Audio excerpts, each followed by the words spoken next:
What's up? I'm Vernon J with the Sin Productions, and this is what I do.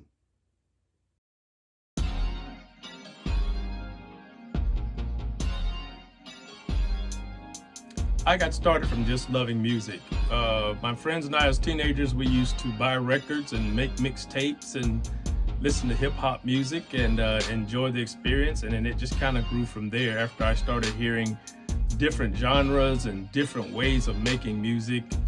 I became interested in making mixtapes and DJing, and that's really how I started. So I guess I come from as I got older, I started making more mixtapes and getting to know DJs and following around and learning from them, and then finally doing a little bit of my own. So I come from the DJing background, and that's how I actually got into production. I think my first real inspiration in music was Isaac Hayes, way back in the day, telling my age a little bit. But I used to love the way he would take pop songs and make soulful songs out of them by reproducing and remixing them and putting soul in it. Then it came from, hearing Isaac Hayes to hearing Earth, Wind and Fire to hearing Marvin Gaye, learning how James Brown and Otis Redding and all these different R&B legends I grew up listening to, and they became inspirations to me on how to appreciate music and how it was done. So it carried on from there, and then as I got older and got more into music, of course, the originals came from the production world: Dr. Dre's, the Teddy Riley's, Maurice White, Larry Troutman. All of those different personas got into the fold, and I became big fans of them and the way they created music.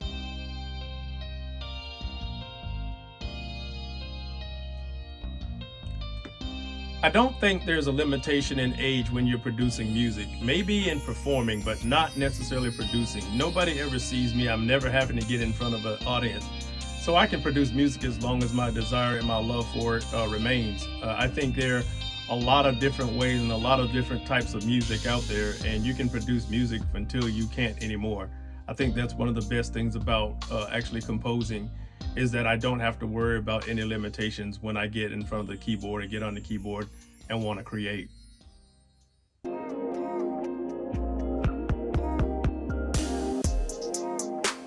I do think it's beneficial to have been in the business for a long extended period of time, because in that time frame you learn, you listen, you get more exposure and you get more experience. However, I don't think it's totally necessary to become successful. I've met a lot of young producers and young beat makers who are 15 to 18 to 20, 25 years old, and they are phenomenal, and they have just been doing this recently. So I think my experience or the experience of being in the business does help, but I don't think it's totally necessary.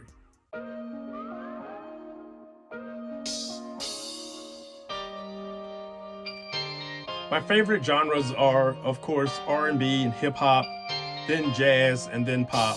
I was raised on R&B music, so naturally it would be, more dear to me. But I do love hip hop. I actually was around when hip hop first originated. So I've come through every era, every facet, every subgenre of hip hop. And that has given me the respect and the love for it today. So either one I can do, but I think as far as creativity is concerned, I probably like to do R&B a little bit more because it requires a little bit more work and a little bit more creativity.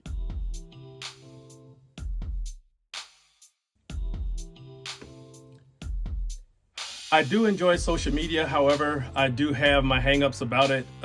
It's something about expressing and delivering yourself to the whole wide world. It's a little bit creepy to me sometimes, but I know we have to do it, and I'm getting better at it. But it's just something about it that makes it a little uneasy. But I am making an effort, and I am getting better.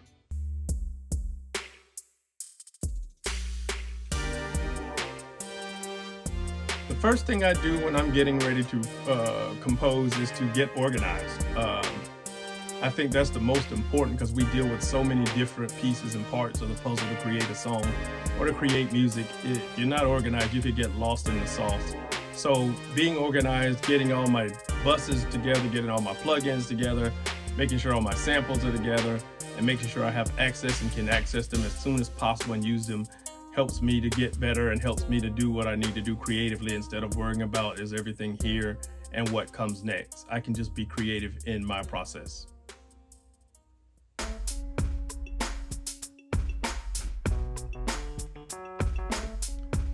I knew I was a creator back in high school when I heard this band called Kraftwerk, and it's a European band, and it's four guys who played nothing but synthesizers. And I used to study and listen to their music over and over again, wondering how they actually made those beats, made those sounds, made those songs. And that told me that I listen to music a little differently. I've always dissected music and tried to separate creation from actual loving and enjoying the music. So that started me, and I guess that's probably why I got into DJing, because when the DJ got popular, he also became a creator and a composer, and that fascinated me just like the gentleman in Kraftwerk did. So that's when I knew that I was a creator.